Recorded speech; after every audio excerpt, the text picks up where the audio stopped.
Pleasure to turn things over to the Growler flight demonstration. The next voice that you will hear will be that of Lieutenant David Espy. His call sign is Danny Rojas.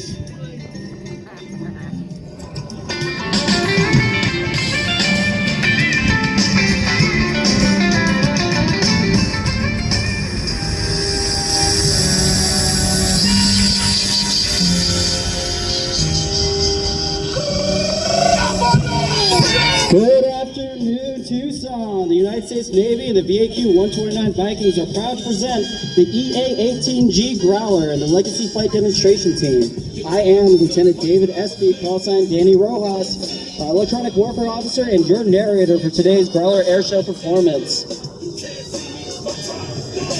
I'm still hot, not your shell off. My money stacked fat, plus I can't turn a swell off. Franchise, doing big business, I let this, it's automatic. I win it, so deals, finish.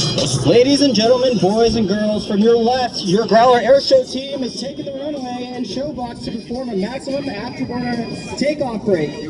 Requiring coordination and precision, a section takeoff is the most efficient way to get our electronic attack aircraft airborne and into the fight from the land-based runway.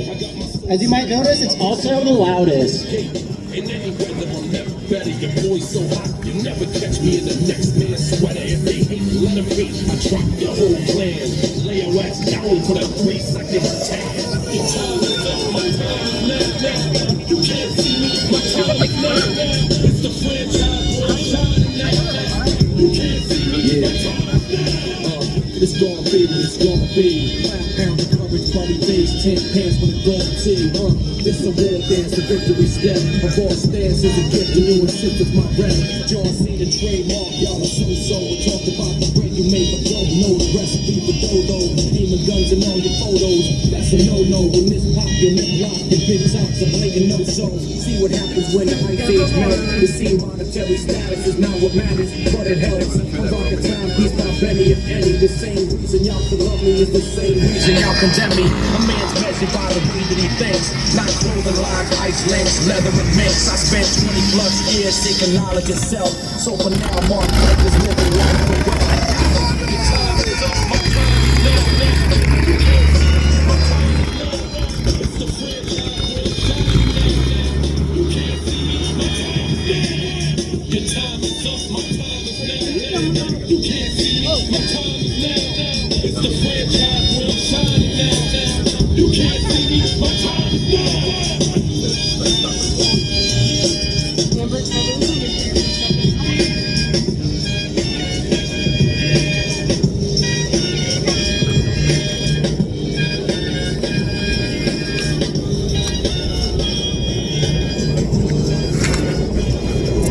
And here they come, the VAQ-129 Vikings, Growler Airshow team.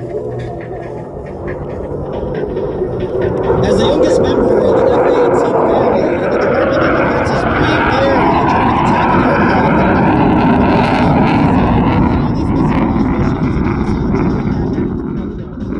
electronic warfare capabilities combined with the virtually identical aircraft to an F8-18 Foxtrot Super Hornet make the Growler one of the most advanced tactical aircraft in the world.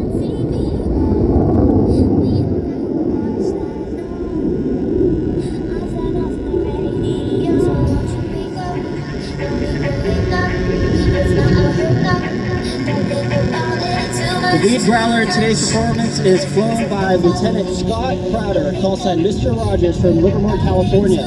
His electronic warfare officer is Lieutenant Matthew Bain from Seattle, Washington.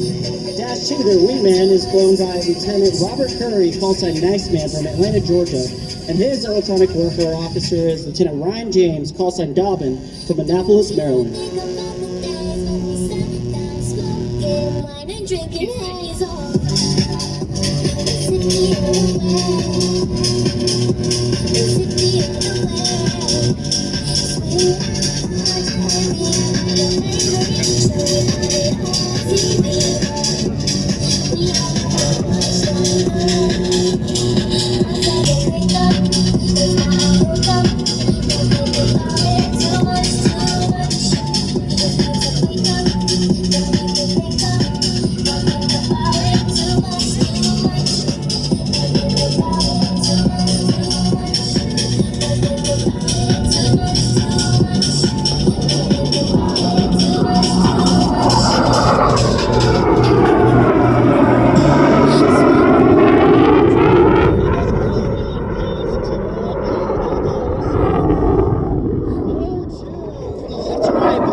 mission capable status while on the road by our 9-person maintenance team at Electronic Attack Squadron 129.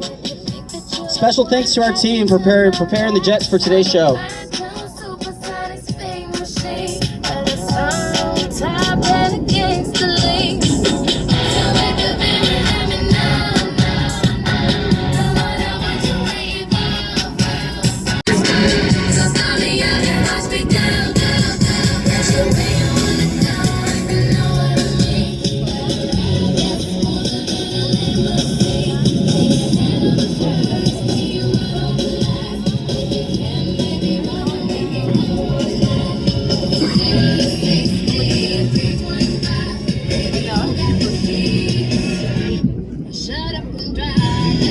When recovering aircraft aboard a carrier at sea, every second matters. Rather than flying extended straight-in and landing like most Air Force aircraft, airliners and private planes enable aircraft to recover via the carrier brake. Watch now how Mr. Rogers and Kronk approach the show box at nearly 700 miles per hour. We saw them break away from the crowd, pulling up to 7.5 Gs in order to bleed off excess airspeed, and slow down to extend their landing gear and flaps, prepare for the short.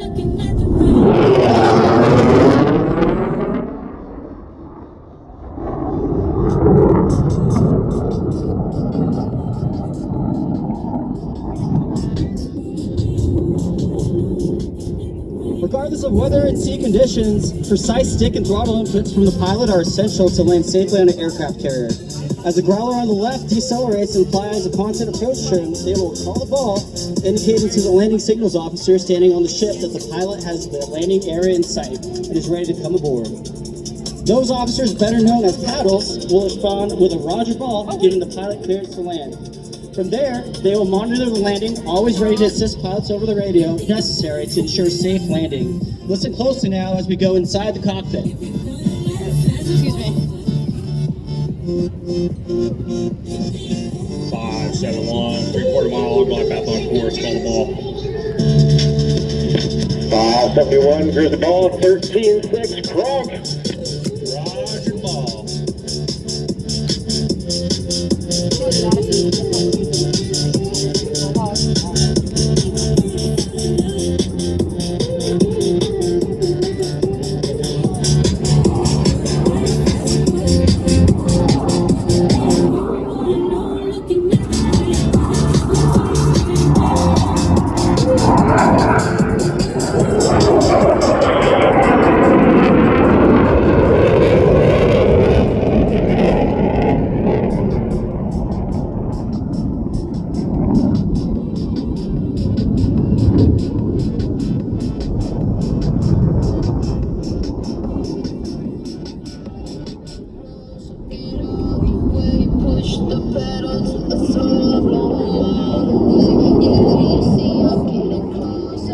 All set up for a pass from left to right, giving you a great view of the expert formation flying demonstrated by these 3 pilots.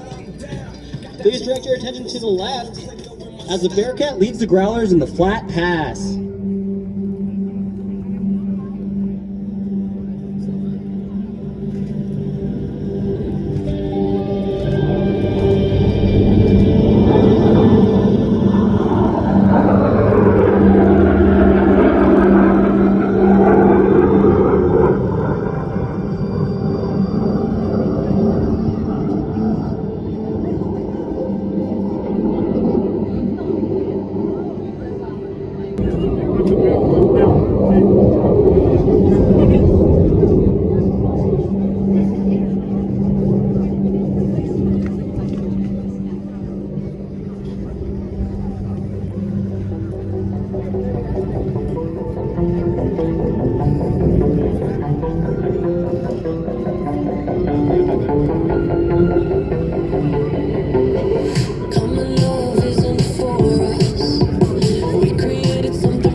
used to go to sleep when I got you next to me. All night, I'm right under you. I know you got my back, and you know I got you. So come on. And coming up in the front of the show box, the head-on pass, which will give an outstanding view of the business end of the preeminent fighters of their respective generation.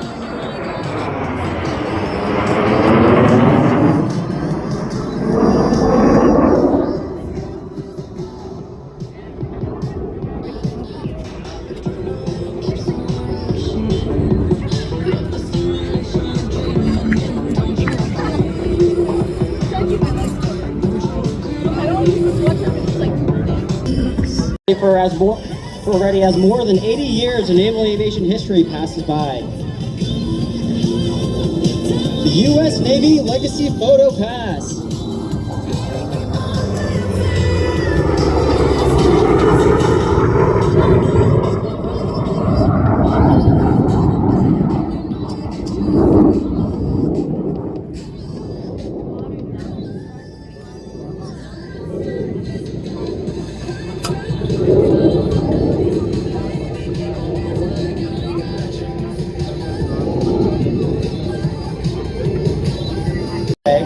The Bearcat will depart the show box and return to the airfield for landing. Growler 2, which will initially break away in the opposite direction, will reposition.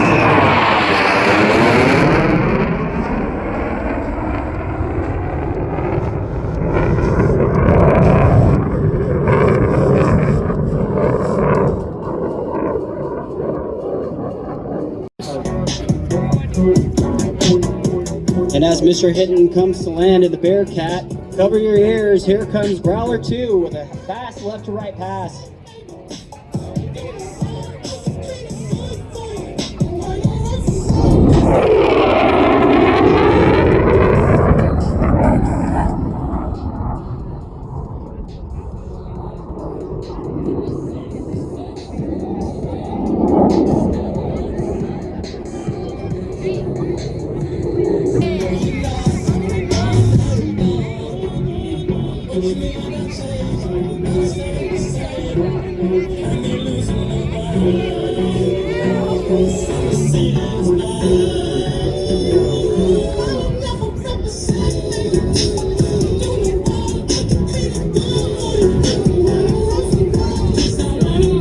Ladies and gentlemen, you may notice that Growler 2 is now coming into land. Due to a malfunction, he will be shutting down.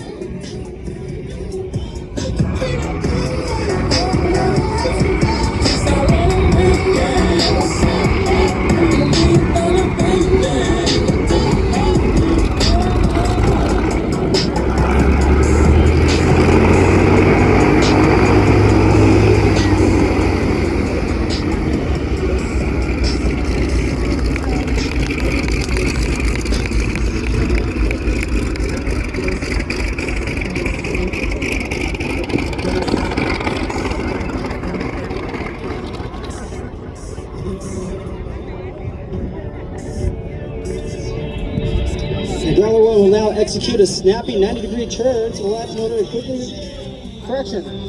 The Growler will now get set up for the tack pitch maneuver. The Growler will approach approximately 300 miles per hour and pitch the nose into a vertical while also breaking away to the left. Ladies and gentlemen, the tack pitch.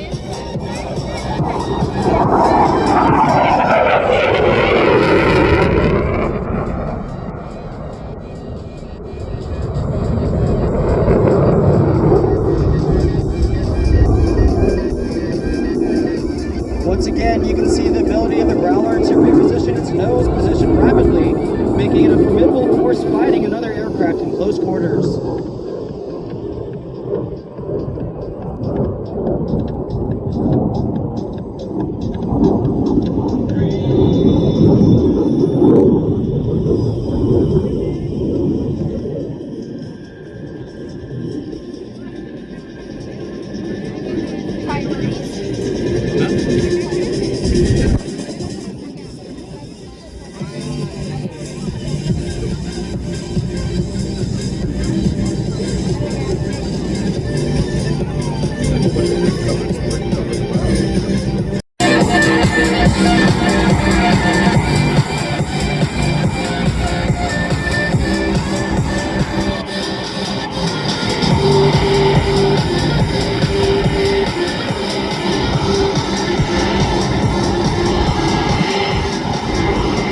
And heading over to Growler 1, let's hear what they have to say from the cockpit as they do this left to right pass. You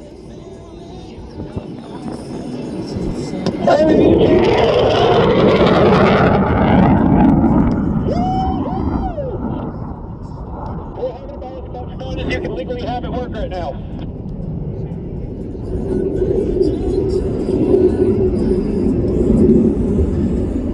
Hey, Argo, was the only thing better than a high-speed pass? 2 high-speed passes.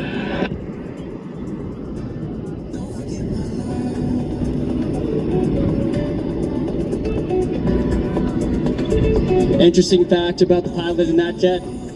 He's a father of 5. And when he's not flying the Growler, he's flying a minivan.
We hope you have enjoyed today's Growler and Legacy flight demonstration and have gained a better understanding and appreciation for the rich heritage and the ever-continuing development of U.S. Navy carrier aviation.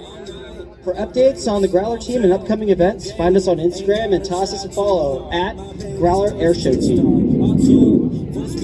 On behalf of the United States Navy and Electronic Attack Squadron 129, thank you again for coming out, and we hope you enjoy the rest of the show. Craft or even airliners, landing an aircraft on an aircraft carrier is a totally different way of thinking. It's a totally different way of approach.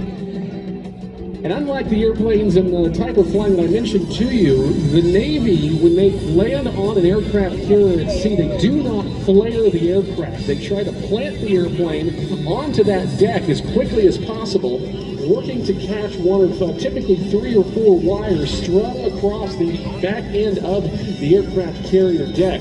It's not so much a landing as it is a controlled crash. And at a 12.5 degree glide slope, they make full contact with the aircraft carrier, and as soon as they touch, whether they catch the wire or not, they will actually go into full afterburner just in case of the potential of them having to skip the wire, whatever it might be. That's known as a bolter in the business, and go around if the case may be. The Growler's, of course, an airplane derived from the Boeing F8F Super Hornet and serves the mission of electronic attack, and also that of SEAD, or suppression of enemy air defenses. We again want to say a very big thanks to the crew from VAQ-129, the Vikings, at Naval Air Station Whidbey Island, for being with us here this weekend. And, of course, bringing a great deal of speed and noise to our show. Still to come, we're going to be seeing Tom Larkin in the mini-jet, the Subsonics JSX-2. We're going to be launching our combat search and rescue demonstration players in just a few moments with the F-16 Fighting Falcon. We'll see 2 A-10 Thunderbolt 2s, the return of the HC-130J, and 2 HH-60 Whiskey Pavehawk helicopters. Vicky Benzing joins us at about 1:45 this afternoon in the P-51 Mustang known as Plum Crazy. We'll see the Ace Makers, the T-33 Shooting Stars, flown by Greg Wired Collier and Robert Scratch Mitchell, before we turn things over at 2 o'clock to your United States Air Force's F-35A Lightning II demonstration team and our U.S. Air Force Heritage Flight. Kirby Chambliss returns in the Red Bull Edge 540, rounding out the 2 o'clock hour, and at 3:05 this afternoon, our United States Air Force Air Demonstration Squadron, known to the world as the Thunderbirds.